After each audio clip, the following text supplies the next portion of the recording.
Em nome de Jesus, Espírito Santo de Deus, nós te pedimos a tua presença manifesta neste lugar, Senhor, falando aos nossos corações, instruindo, Senhor, o nosso espírito, Pai.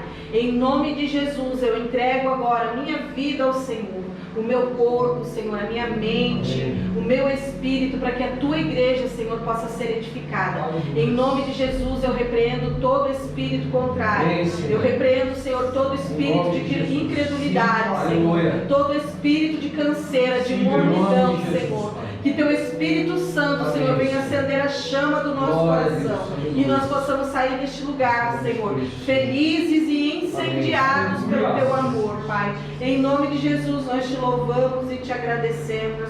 Amém. Amém, queridos. Enquanto nós estávamos louvando, enquanto a gente estava adorando a Deus, me veio algumas cenas a respeito do culto passado, né? Do culto do domingo passado.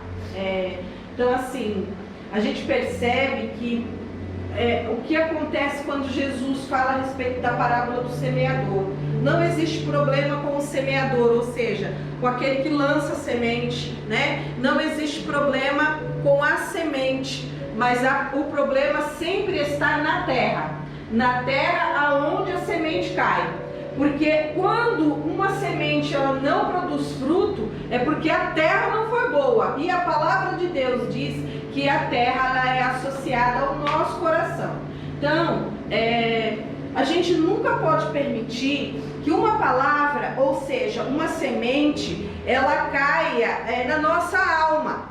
Porque quando a palavra que está sendo ministrada, ela cai na alma da gente, ou seja, na mente, na vontade e na emoção, o que acontece? Ela só produz emoção. A pessoa chora, a pessoa se comove, mas ela não passa disso, entende? Ela vai embora e aí quando chega no outro dia, a vida dela, o interior dela está do mesmo jeito. Por isso que Jesus disse que existiam vários tipos de lugares onde a semente caía.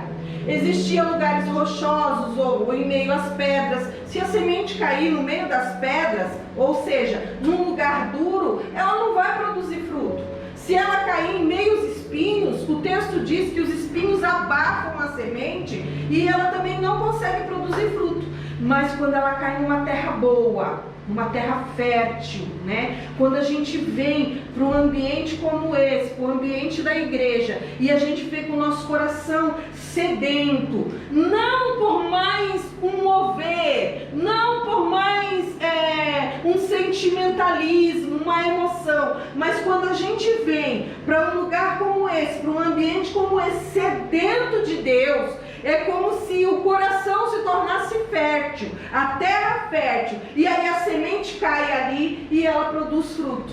Amém? E aí eu me lembrei e fiz essa oração ao Senhor, com as mesmas palavras do apóstolo Paulo, que diz assim,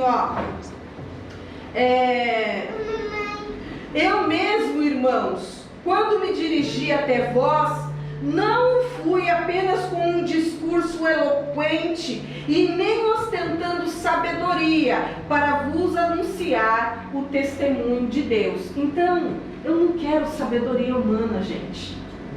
Não é mais conhecimento, porque nós não precisamos de conhecimento e muito menos de sabedoria humana. O que nós precisamos é de poder de Deus. Diga para a pessoa que está do seu lado, é poder de Deus. É poder de Deus. Para transformar, para edificar, para mudar as nossas vidas.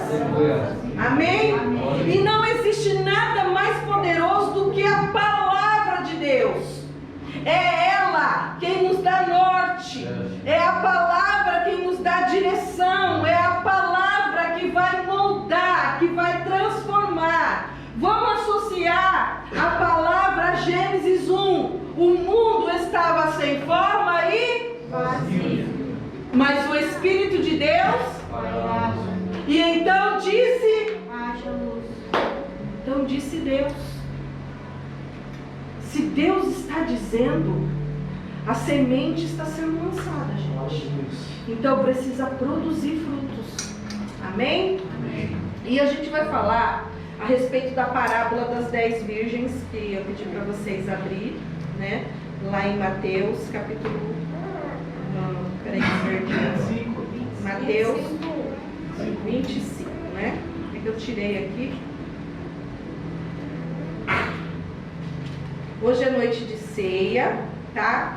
E esse texto de Mateus, capítulo 25, que conta a parábola das 10 virgens, ele fala de bodas, né? Quando a gente viu a cena aqui, de que aquela que estava com a sua lamparina acesa, ela ouve o chamado de Deus, e ela adentra para bodas, ela adentra para uma festa, ela adentra para um banquete, né? As outras que não tinham reservas, ou seja, não iam conseguir, as chamas iam se apagar, né? Então elas ficam de fora da mesa. Eu vou repetir: as que entram, as 5 virgens prudentes entram e participam do banquete, participam da mesa. As 5 tolas, ou seja, imprudentes, elas ficam de fora. Então, o que eu estou querendo dizer para você hoje? Hoje, não é amanhã e não foi ontem, é hoje. Hoje nós temos ainda a oportunidade de nos assentarmos à mesa do Senhor e de desfrutar da sua graça, bondade e misericórdia.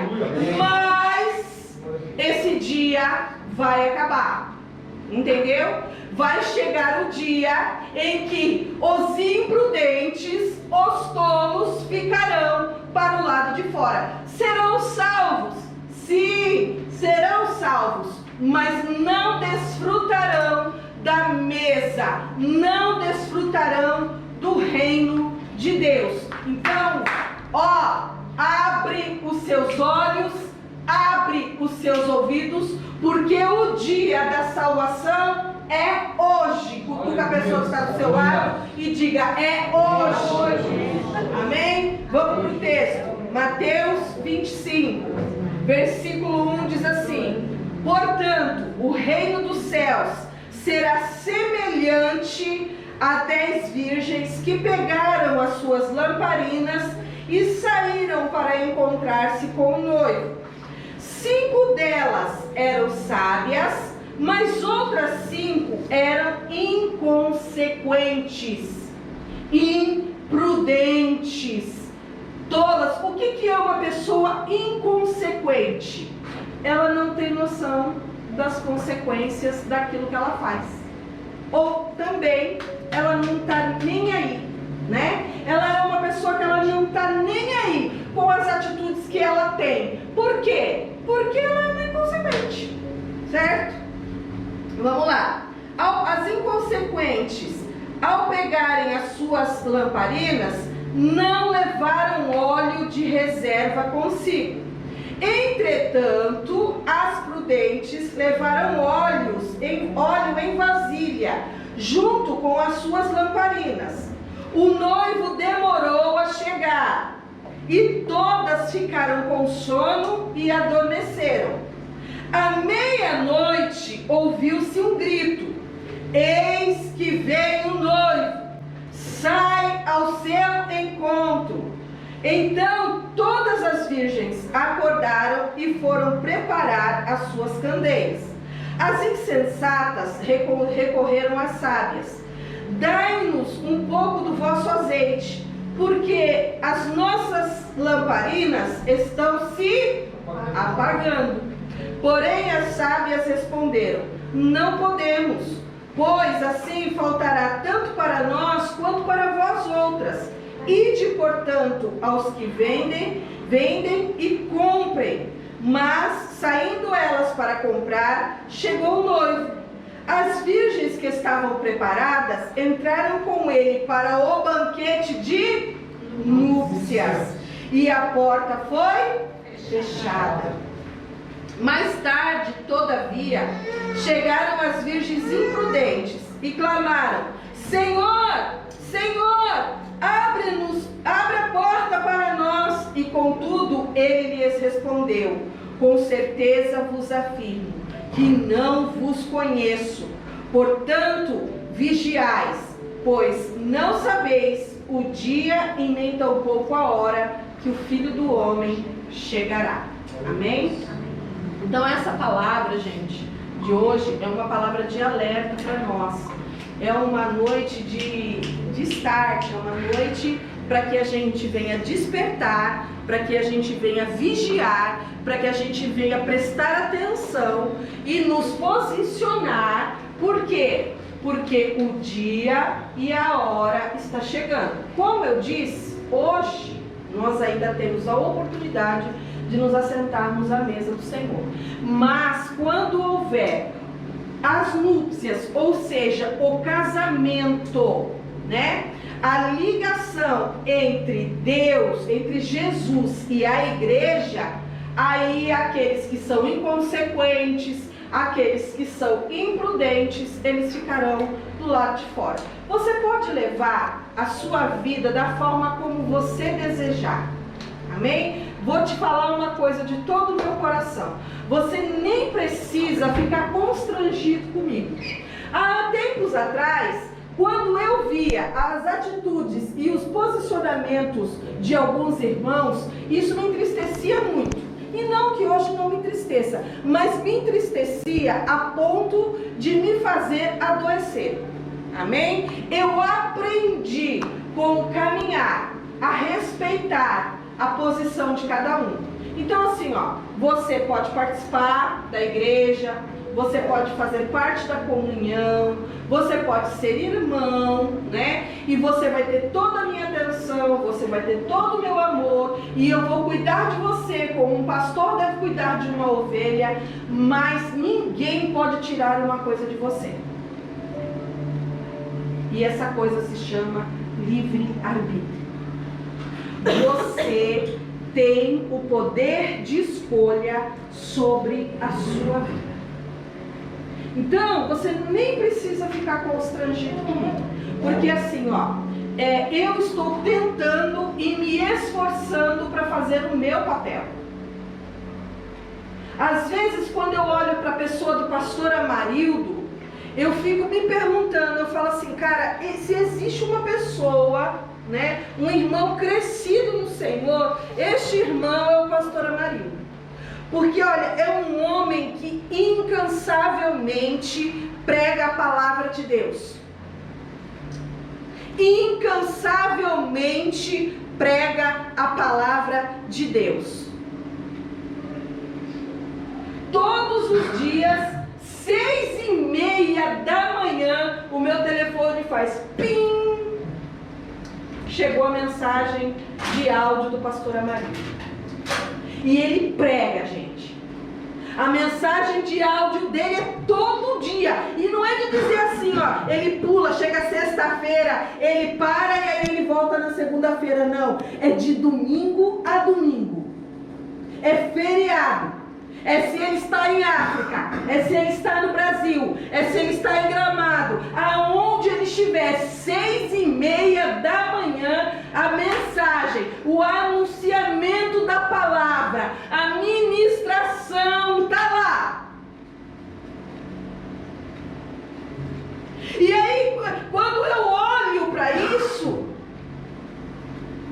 e aí a gente vê a postura, eu não estou falando, vou dizer, de irmãos de Sorocaba, eu falo, cara, ele não desiste. Você sabe o que é você pregar todo dia? Eu prego de quarta e de domingo. E tem dia que eu fico, meu Deus, o que eu vou pregar? Tem dia que eu fico, Senhor, manda uma palavra, porque, cara, e o homem prega todo dia. O que move? O que faz com que a pessoa não desista?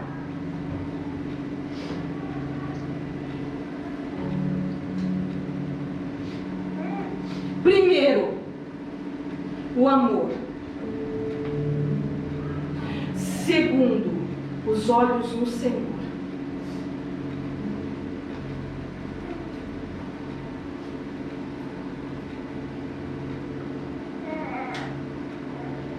Irmãos,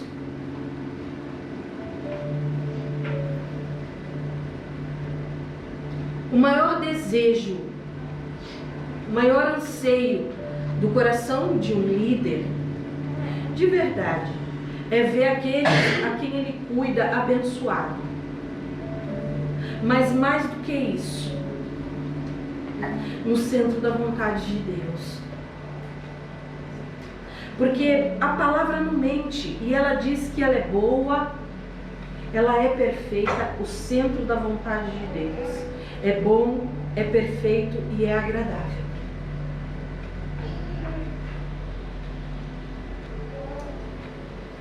Então, o maior desejo de um líder em Deus não é só ver curado, restaurado, rico, mas é ver pessoas amando ao Senhor. É pessoas buscando a Deus de todo o seu coração. Sabe, tem 8, 9 anos que eu estou dirigindo a igreja. E eu preciso fazer isso publicamente. E pela primeira vez, eu vejo um grupo, um ministério na igreja, atuando com amor ao Senhor. Mas amor pela palavra, amor em serviço, amor em cuidado, e é o ministério de dança. Porque quando elas começaram de novo, eu já falei tanto para essa daqui como se for para me dar dor de cabeça, fica sentada, eu não quero ninguém dançando.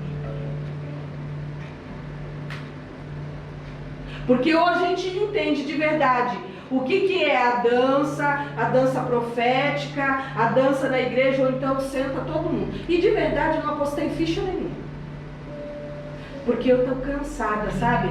Tipo, você colocar expectativa e você coloca expectativa e tipo, entendeu? Então eu não coloquei nada, mas assim, diante de Deus, vocês estão de parabéns. Parabéns, Patrícia. Você está aprendendo a ser uma líder. Porque liderar, gente, não envolve mandar. Mandar é fácil.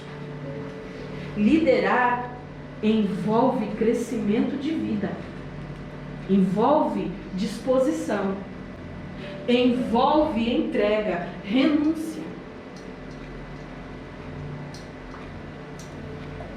Quando Jesus quis discipular 12 homens, Jesus não pegou eles e tipo, olha, o dia que a gente for sair na rua, que a gente for visitar algumas aldeias e algumas cidades, aí a gente se encontra. Não, discipulado é ali, é dia a dia, é pedra com pedra, é Pedrão de um jeito, é Felipe de outro, é Mateus do outro, é Levi do outro, mas todo mundo culminando no mesmo propósito. Liderar, discipular é olho no olho, é comendo junto, é andando junto, é chorando junto, é rindo junto. Eu não acredito, de verdade, eu não acredito numa comunhão em que um irmão nem sabe quem é o outro, nem sabe o nome do outro. Isso não é igreja. Você pode chamar do que você quiser, o clube da Luluzinha, você pode querer chamar de qualquer coisa, mas igreja isso não é, porque igreja é comunhão, igreja é relacionamento, igreja é intimidade. E isso não quer dizer que aqui todo mundo é bonzinho, não. Todo mundo aqui tem as suas parcelas de erro, tem falhas, todo mundo aqui tem a sua partezinha que é chata de lidar, inclusive eu, porque eu também não sou só bonita, né? Eu também sou chata. Então, gente, mas a gente tem que aprender. Tem dia que de verdade, tem dia que eu não quero olhar, não quero olhar nem na cara do meu filho, mais dos outros. Tem dia que eu capando ela aqui, quase todo dia, né? Tem dia que eu com a Patrícia se estranha, nós rosnamos uma para outra, aí nós pedimos graça, misericórdia para Deus e aí fica tudo bem.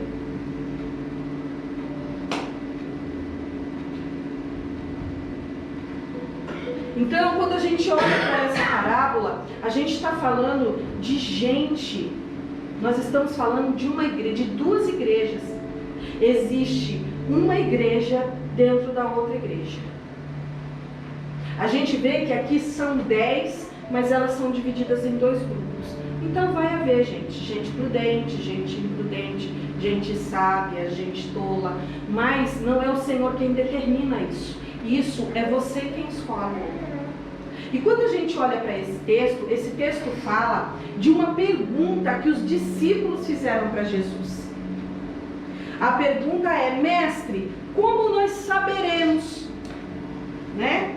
Como que a gente vai saber quando as coisas estiverem chegando ao fim? E aí Jesus começa a narrar, né, algumas histórias, algumas parábolas. E a primeira delas é do servo bom e do servo mau. Eu vou repetir para você entender. A primeira que Jesus narra é a do servo bom e a do servo mau. A segunda parábola é a parábola das 10 virgens. E a terceira parábola é a parábola do investimento, né, dos dons, os investimentos dos talentos. Como que nós estamos investindo aquilo que foi colocado nas nossas mãos. E o texto da parábola dos talentos disse que ele deu os talentos, porque os dons são dados por Deus, mas ele deu o talento segundo a capacidade de cada um. Então, conforme aquilo que você é capaz de fazer, é aquilo que ele entrega na sua mão, porque Deus não perde tempo, né? Deus não faz coisa tola. Então ele vai dar um dom, ele vai dar um talento, ele vai colocar algo na sua mão segundo a sua capacidade. Mas a gente pode perceber que nas 3 parábolas existe o quê? Existe um envolvimento. Existe o servir. Porque até mesmo as 10 virgens, elas tinham um encargo. Primeiro Jesus narra a responsabilidade do servo bom e a do servo mau. O servo mau, ele diz assim: o Senhor está demorando para voltar. Os 2 receberam encargos, responsabilidades. Mas um foi lá e fez. O outro, tá demorando, deixa, depois eu faço. Ou o ano que vem eu mudo de vida. O ano que vem eu me posiciono nisso. Não, o ano que vem vai ser diferente, né? Aí, como foi dito aqui, será que você vai chegar no ano que vem? E se não? Que segurança você tem que você vai chegar o ano que vem? E se o dono da seara, ou dos talentos, ou o noivo chega antes, como que ele vai te encontrar?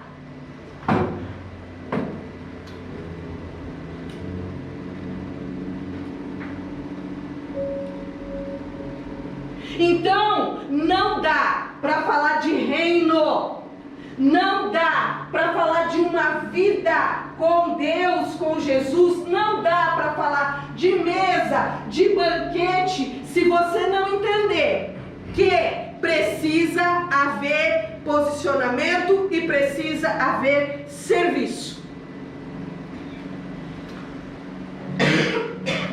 Dos talentos, vamos pular para mim depois chegar nas 10 virgens. Dos talentos foi dado 10 para um, 5 para outro, 2 para outro e 1 para outro. Um foi lá e multiplicou, o outro foi, multiplicou, o outro foi e multiplicou também. O outro foi e fez o quê? Ele disse assim: eu sabia que o Senhor era muito rígido, Eu sabia que o Senhor era alguém que exigia demais. Então eu fiquei com medo de perder e eu enterrei.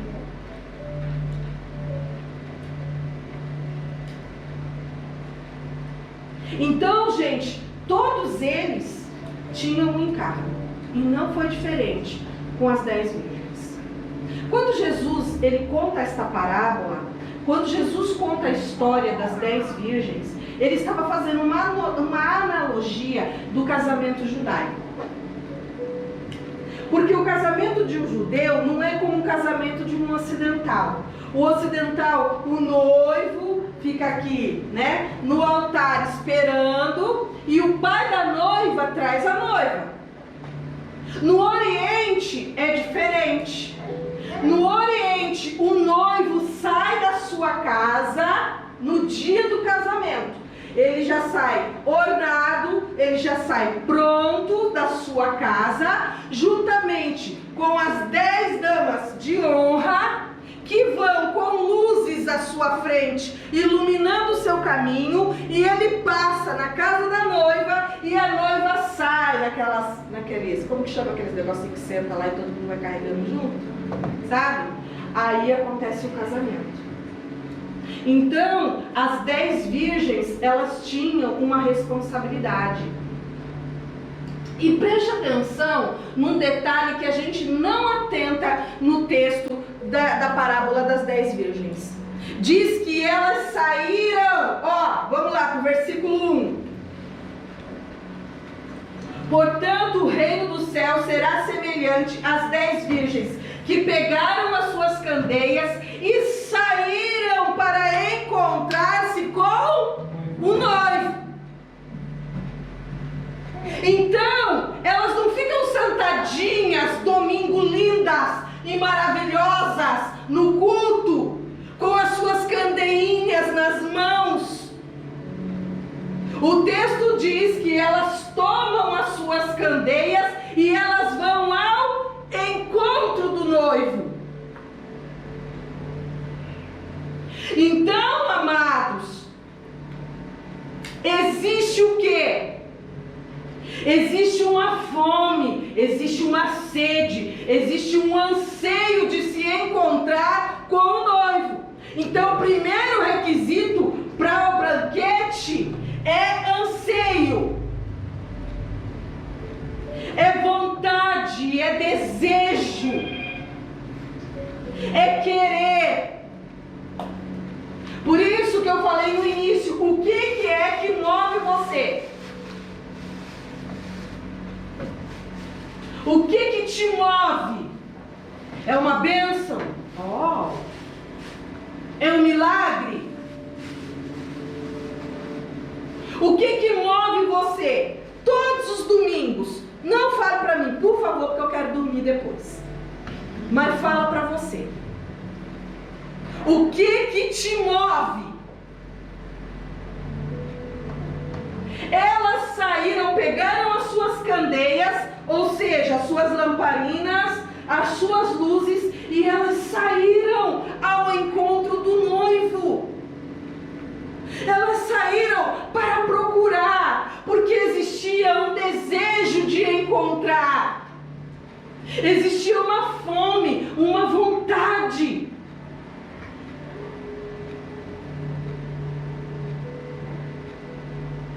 As 10 saíram.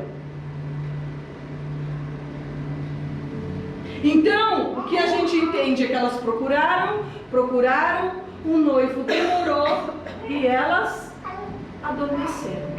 As 10 adormeceram, gente. Todas dormiram. O problema não é a lamparina. Você até pode ter uma chama, você pode até ter uma luzinha acesa, só que isso não vai te manter nos dias difíceis.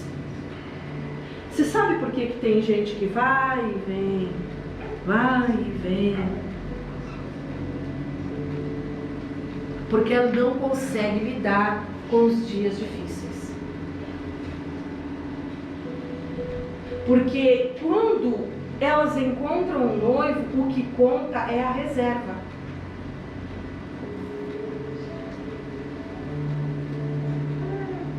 Deixa eu perguntar uma coisa para você. Tem reserva? Porque quem não tem, a chama se apaga. Então não é uma questão só de ter o fogo, é uma questão de ter o óleo. E sabe o que nos motiva, o que nos empenha, o que nos impulsiona? É a vida de Deus, gente. É a vida de Deus.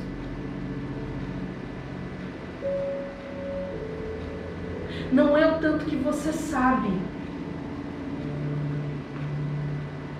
Não é quantas vezes você vem no culto. Isso é muito importante. Mas não é isso. Não é o quanto você dizima. Não é o quanto você oferta. Isso faz parte de um conjunto. Mas é a vida de Deus. A entrada para bodas do Cordeiro, ou seja, para o reino de Deus, eu não tenho um convitinho na minha mão. Sabe, quando a gente fala assim, ó, dia 27 vai todo mundo para Sorocaba, a minha vontade era que todo mundo fosse. E aqueles que falam assim, olha, eu não tenho condições, a minha vontade é de falar para você, ó, vamos lá, eu pago para você. Só que no reino não vai funcionar assim. Eu não vou ter como te dar um convitinho. Eu não vou ter como quebrar seu galho. Eu não vou ter como chamar Jesus de canto e dizer assim, ó Jesus, que é o lugar dele. Ele não era muito assim, lá, mas o meu amor por você não vai servir como entrada. A gratidão que eu tenho a Deus pela sua vida não vai ser um convite para você adentrar o reino. Porque agora, irmãos, não é mais coletivo, agora é individual.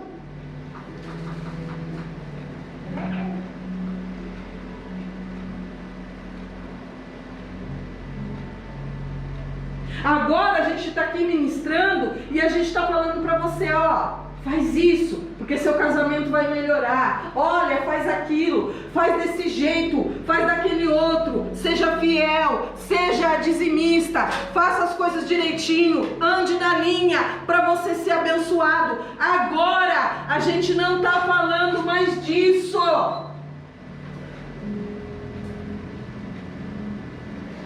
A gente não está falando mais de uma vida abençoada na terra.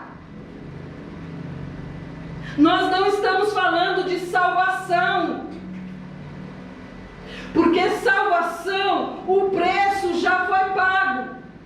E é por isso que hoje você senta na mesa. É por isso que você come do pão. É por isso que você bebe do cálice. Não é por causa do seu esforço. Foi por causa do esforço e sacrifício dele.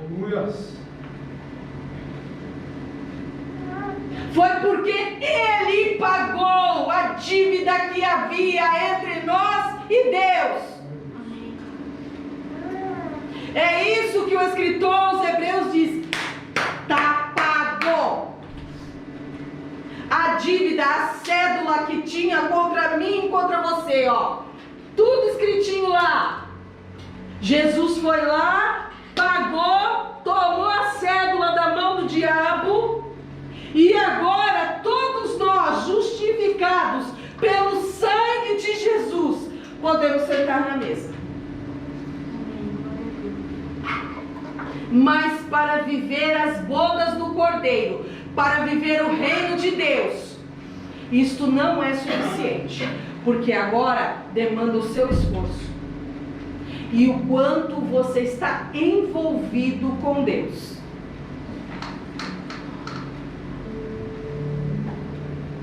Qual é o seu grau de envolvimento com Deus? Fala para mim.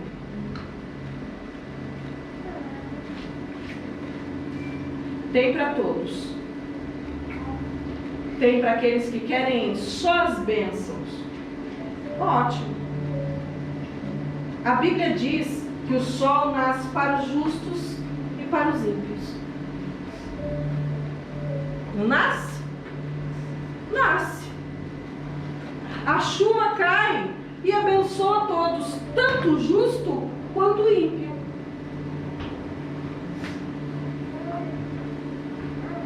Tem bênção, gente, que é para todo mundo. Cara, o cara pode ser o maior corrupto do mundo, o maior salafrário do mundo. Se ele trabalhar, né? Se ele se esforçar, ele fica rico. E isso não quer dizer que foi Deus. Então tem bênção, gente, que é para todo mundo. Agora tem bênção que é para filho. Entendeu? Tem bênção que é para filho. E quem é você? Quem é você? Porque uma das palavras de Jesus, eu não sei você, mas quando eu olho para um texto como esse, é aterrorizante de ver quem fica para fora, não é? Seja sincero, não é? Agora isso daqui é uma encenação. Nem se compara com aquilo que vai acontecer naquele dia. Agora fala para mim uma coisa, se é aterrorizante a gente ver quem ficou pro lado de fora, você imagina o sentimento que a pessoa vai ter quando Jesus olhar para ela e dizer assim: não conheço você, não sei quem você é.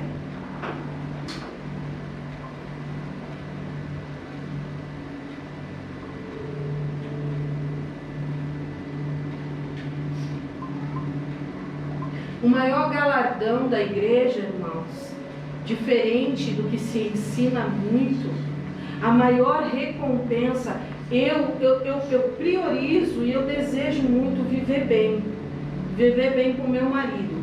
A pessoa que ela não tem paz na casa dela, ela não tem paz em lugar nenhum do mundo, não é verdade? Briga com o abençoado um dia para você ver. Aonde você vai, tá aquele negócio martelando na sua cabeça. É ou não é assim? Você vai trabalhar e você fica incomodado. Você vai para o supermercado, você fica incomodado. Você vai lanchar, você está incomodado. Por quê? Porque se você não tem paz na sua casa, você não tem paz em lugar nenhum do mundo.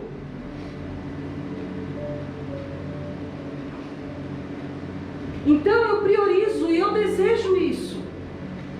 Mas isso não é o foco da minha vida. Eu faço tudo que eu posso. Mas isso não é o primordial na minha vida. O primordial na minha vida é eu ter reserva. O primordial na minha vida é ter vida de Deus em mim.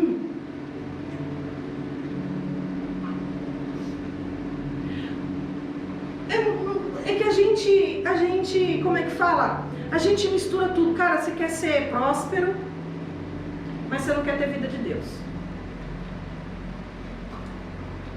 Você quer ter um casamento abençoado, mas você não quer ter vida de Deus. Você quer ter uma profissão, mas você não quer ter vida de Deus.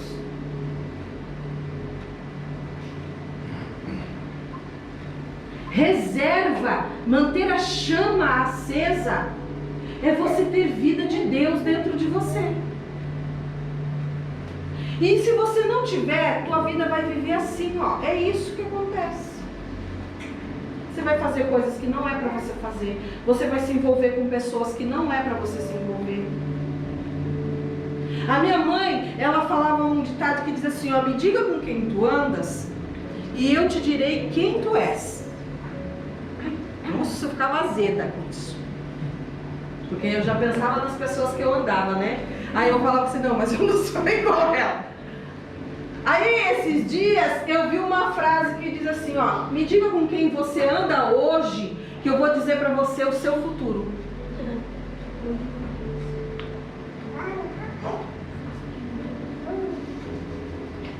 Então começa a prestar atenção. Você está andando com Deus?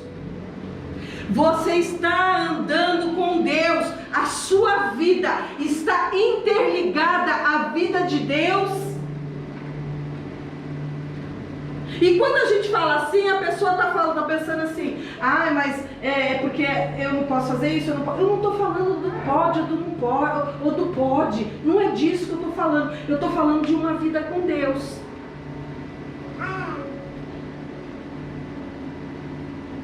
Porque uma vida com Deus vai além do que não pode.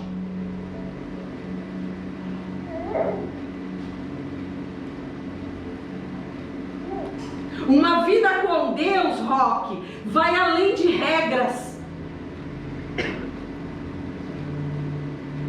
No Antigo Testamento, o povo andava assim, não isso, não aquilo, não aquilo outro, não aquilo outro, não faça isso, não faça aquilo, não fa... Agora, com Jesus é diferente. Porque muitas vezes Jesus vai pedir para você não fazer até o que você pode fazer.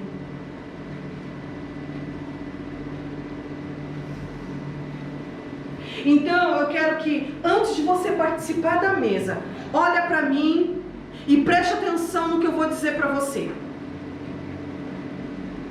Porque você pode não estar roubando, você pode não estar matando, você pode não estar mentindo, você pode não estar fofocando e faz muito bem. Mas se você não estiver fazendo o que Jesus está pedindo para você fazer, você está em pecado. Ou seja, tolo, imprudente, inconsequente. Às 10 dormiram, alguém gritou, o noivo vem. Às 10 despertaram, mas 5 tinham reserva, ou seja, vida com Deus, e 5 não tinham. Aí você vê que aqui não tem, quer pegar de quem tem. E tem coisas que não dá para compartilhar. Tem coisas que, deixa eu falar para você, não dá para dividir. Tem coisas que não dá para fazer. Porque se você fizer, nem você e nem ele. Sabe quando uma pessoa está morrendo afogada?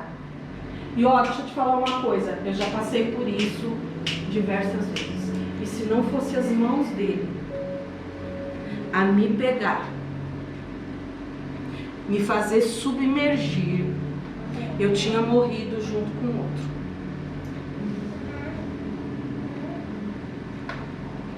Porque uma pessoa, quando ela está morrendo afogada em si mesmo, sabe? Lá no seu eu, nas suas vontades, nas suas carências, porque ela só faz aquilo. Ela não está nem aí para Deus, ela não está nem aí para a palavra de Deus, ela só quer ela, porque é só a vontade dela que importa. E aí você vai tentar salvar essa pessoa, ela vai te levar junto com ela.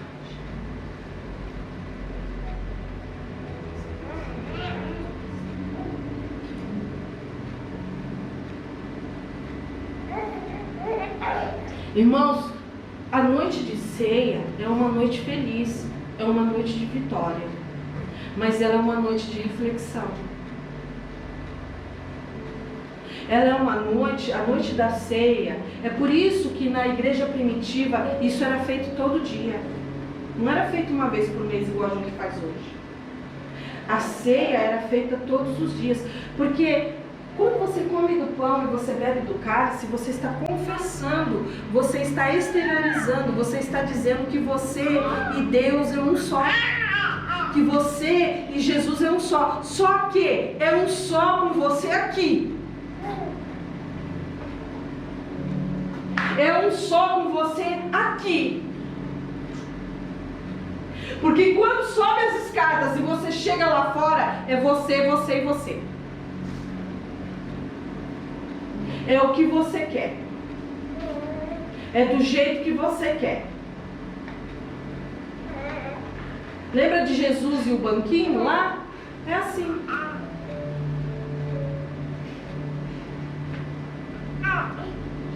A pergunta é, dentro desse texto, quem é você?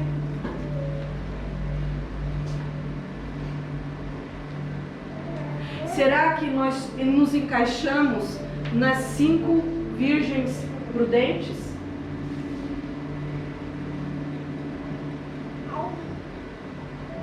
Será que a gente tem candeia na nossa mão e a gente também tem reserva? Porque você vai precisar de reserva.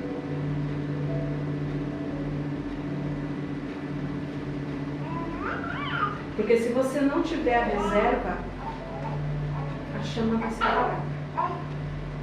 O que mantém a chama acesa é o óleo. E o óleo não é você falar em línguas, não é você pular, não é você sapatear, não é. Isso edifica, mas não é. O que é o óleo, querido? É o teu viver com Deus, é o seu viver diário com Jesus. E aí a gente vai sendo transformado.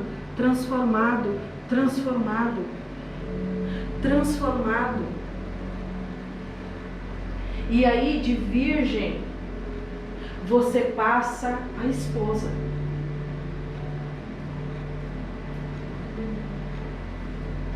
Da porta para fora, você só é uma daminha de honra. Da porta para dentro, você se torna esposa. E esposo e esposa é um só.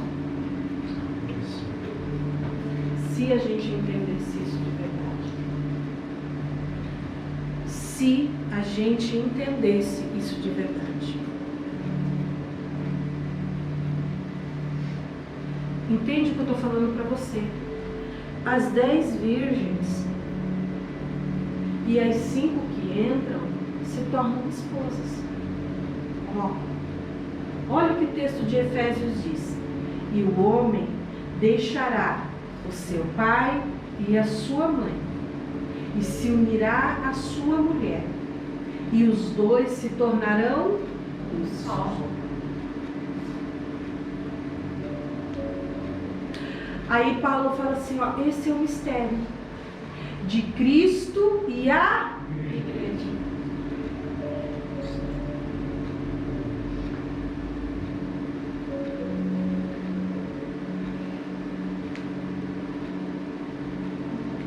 Quando eu bebo do cálice e eu como do pão, Paulo diz que façam isso, né? Entendeu?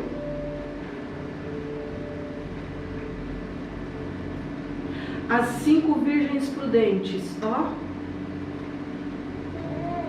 As 5 virgens imprudentes, ó.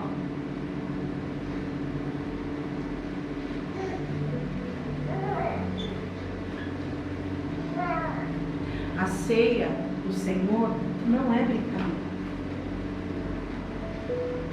Esse é o maior ato de amor, aonde Cristo, simbolizando o marido, entrega a sua vida pela sua mulher.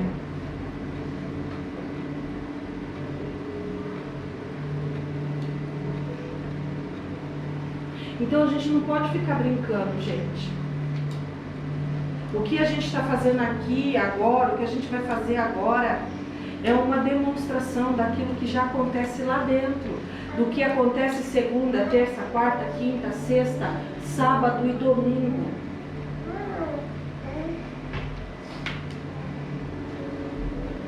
Não existe casamento sem intimidade.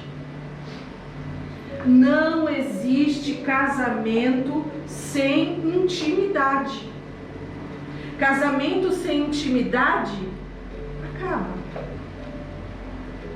Aí você fala que é filho, ou você fala que é noiva, ou você fala que é esposa, mas não tem intimidade.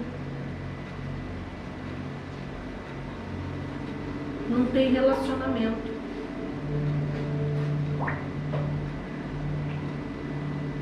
Imagina agora na sua mente aí um casamento que cada um faz o que quer da sua vida.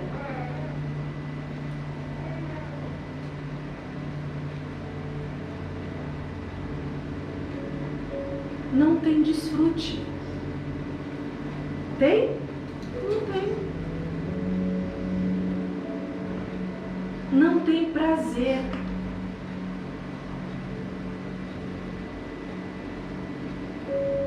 E é isso que Jesus fala para as 5 virgens imprudentes: não tenho prazer em você. Não tenho desfrute em você. Tem coisa que eu posso fazer por você e eu tenho prazer em fazer, mas a sua vida com Deus eu não posso fazer por você.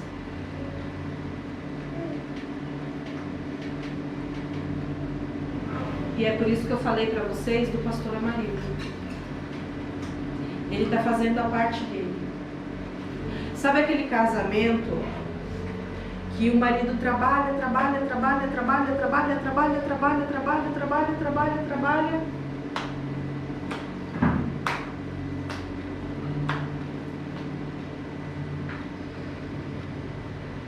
ele está fazendo o papel dele. E você? E eu?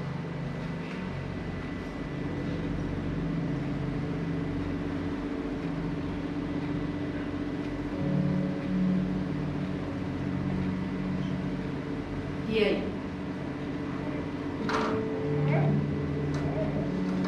Fica de pé.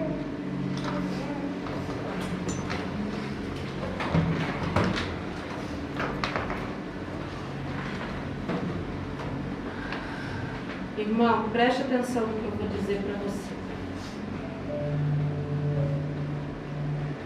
Todos nós aqui temos necessidades. Todos nós temos. Só que, olhe para mim, eu estou falando com você. Nada muda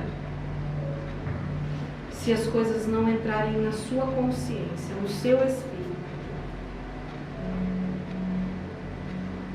Se você não tiver consciência do que precisa mudar e de que você precisa estar envolvido com Deus. E envolvimento não é de um só, é envolvimento de 2 partes. Preste atenção, elas saíram ao encontro. Encontro é cada um fazendo a sua parte.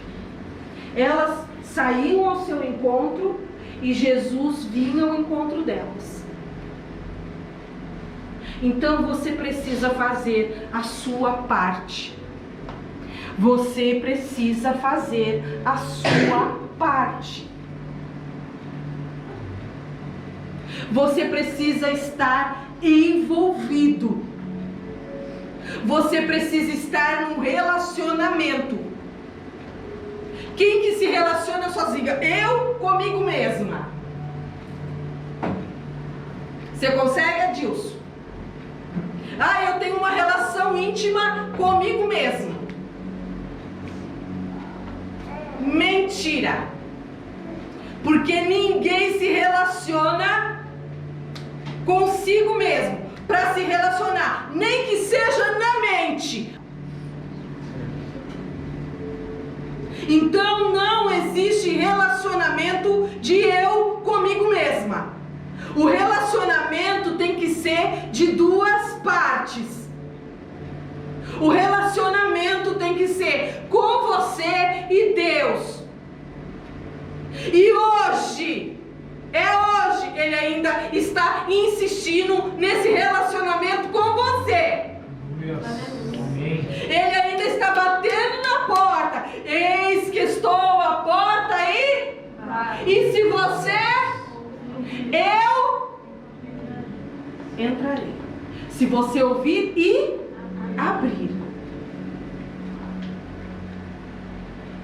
Então hoje, Adilson, ele ainda está batendo na porta. Hoje ainda ele está insistindo neste relacionamento com você.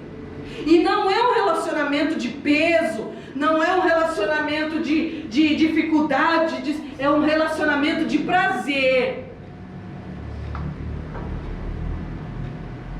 Porque ele está falando, ó, eu bato na porta. E se você...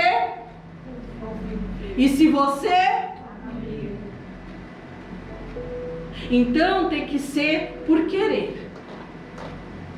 Ele ainda está insistindo em você. Amanhã, a hora que você acordar, segunda-feira, véspera de feriadão, a hora que você abrir os seus olhos, com chuva ou com sol, ele está lá, ó. Oi?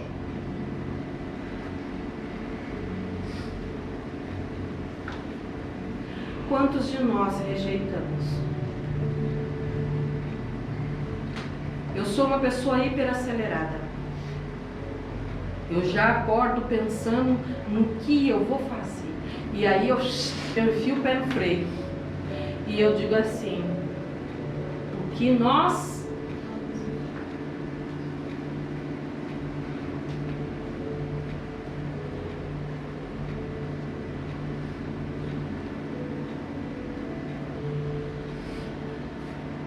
Ele está insistindo. E ele está dizendo para você, eu quero você.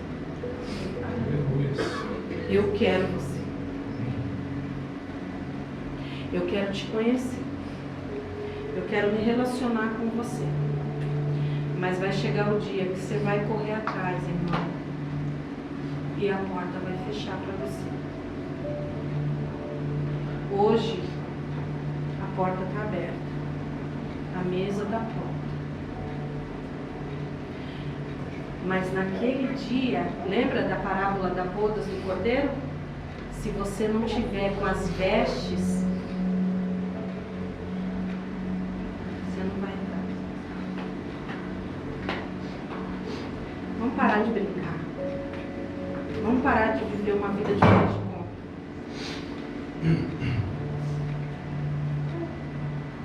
Vamos viver uma vida de relacionamento com Deus. Eu sei que não é fácil, gente. Eu mais do que ninguém. E se você perguntar pra mim assim, ó, Leia, você consegue fazer isso 100%? Não. Não consigo. Porque tem dia que a candeinha tá cheia. E eu tô cheia de reserva, entendeu? E aí, ó, mas tem dia que a chama está acesa. Está aqui, ó. Mas não tem reserva.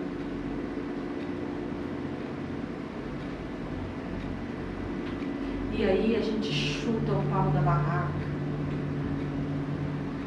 E fala o que não deve, faz o que não deve. E mete os pés pelas mãos. Você não vai chegar em lugar nenhum sem reserva.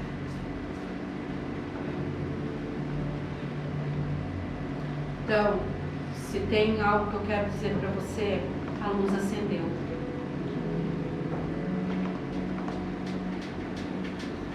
A luz acendeu. Aleluia. Você vai precisar de reserva.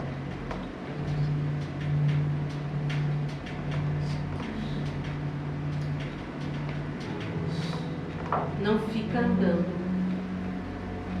com o que você tem, porque você vai ficar no meio do caminho. Ande com reserva, ou seja, ande preparado, vigilante, pronto. O servo bom e fiel é aquele que está sempre pronto.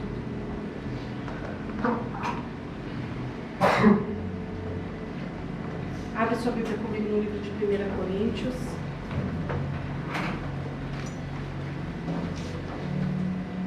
Pode vir, Thiago.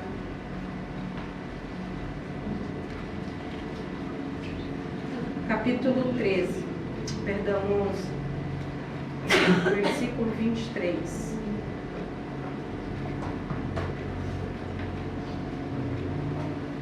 Coríntios 11, versículo 23. Você não vai embora daqui emocionado. Eu espero que você vá embora daqui refletindo nessa palavra, gente. Amém? Amém. Refletindo nessa palavra. E com o desejo do seu coração assim, ó, eu não quero ficar pro lado de fora. Não vai adiantar pensar nisso na hora. Não vai adiantar só pensar nisso na hora. Tem coisas que a gente tem que se preparar de antemão. Eu estava falando das crianças. Se a gente não investir tempo, dedicação às nossas crianças, a gente não vai ter uma geração de profetas, de homens e de mulheres abençoados. Filho, você educa desde pequeno, você não educa quando ele cresce. A mesma coisa é a nossa vida com Deus. Não vai adiantar você pensar na hora.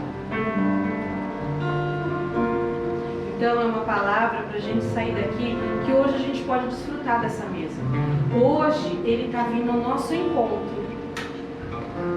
Amém? Amém. Hoje Ele está vindo ao nosso encontro. O Senhor está vindo ao nosso encontro. Mas vai chegar a hora que você vai ter que ir ao encontro dele. E aí? A hora que você bater na porta. Hoje ele bate na porta. Amanhã, será que não é você que vai ter que bater?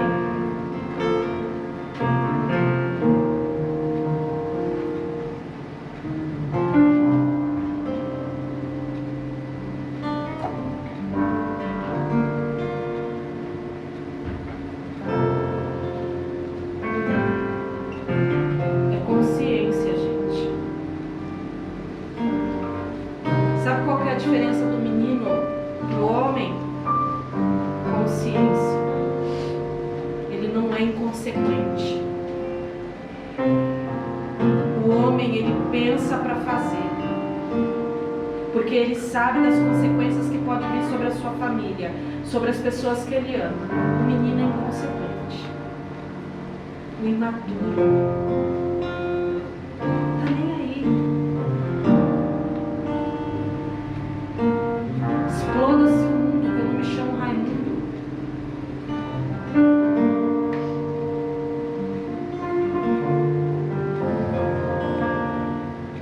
E você pode perceber que a ceia é consciência. Vamos ler o texto.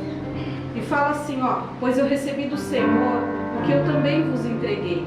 Que o Senhor Jesus, na noite que foi traído, tomou o pão e logo após ver dado graças, o partiu e disse: isto é o meu corpo que é dado por vós. Fazei isso em memória de mim.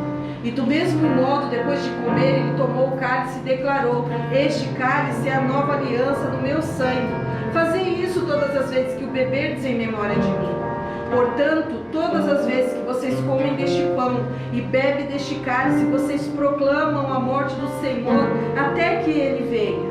E por esse motivo, quem comer do pão ou beber do cálice do Senhor indignamente será culpado de pecar contra o corpo e o sangue do Senhor. Examine, pois, cada um a si próprio, e dessa maneira coma do pão e beba do cálice. Olá, pois quem come e bebe sem ter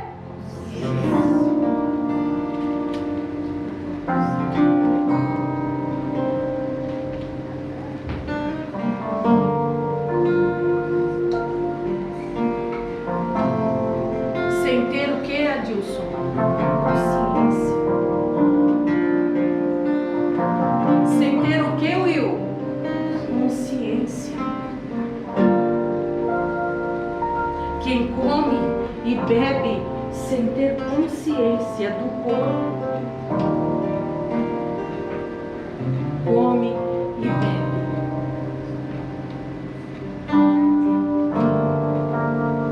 A sua própria condenação.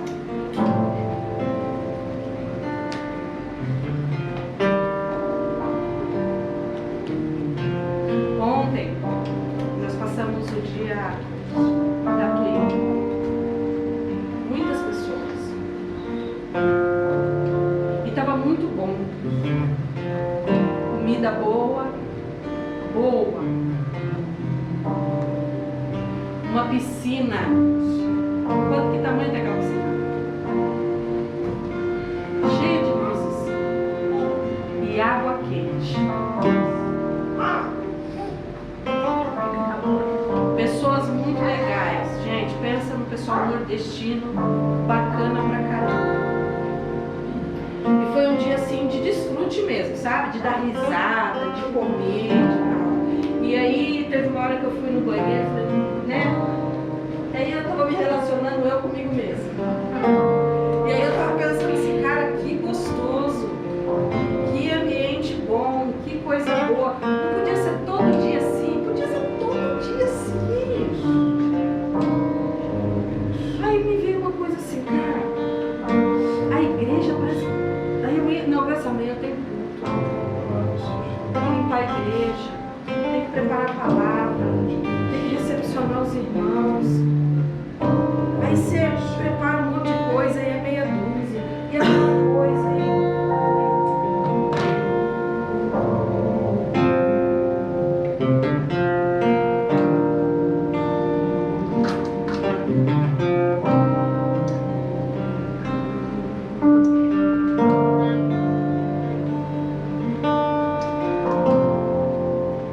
Quando chegar o dia de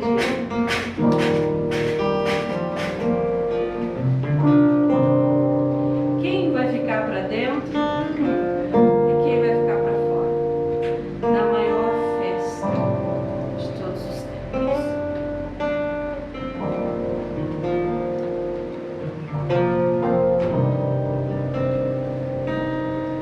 Quando o seu dedinho coçar para clicar naquilo que não é para você clicar, pensa nisso. Quando sua linguinha coçar para falar o que não é para falar, pensa nisso. Quando não for para você fazer, você pensa nisso. Consciência. Quem tem maturidade e consciência não pensa no aqui e no agora. Não pensa no seu bel prazer. Ele pensa no corpo. Ele pensa no tudo, ele pensa no coletivo.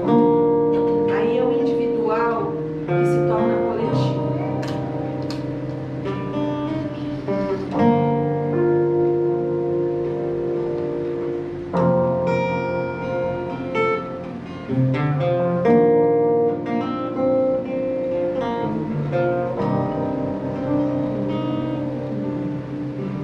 Vem aqui, Cris. Você deixou você ver. Fecha os seus olhos. Reflete um pouquinho.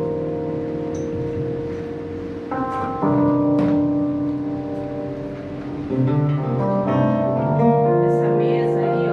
Apaga a luz pra mim, por favor. Essa mesa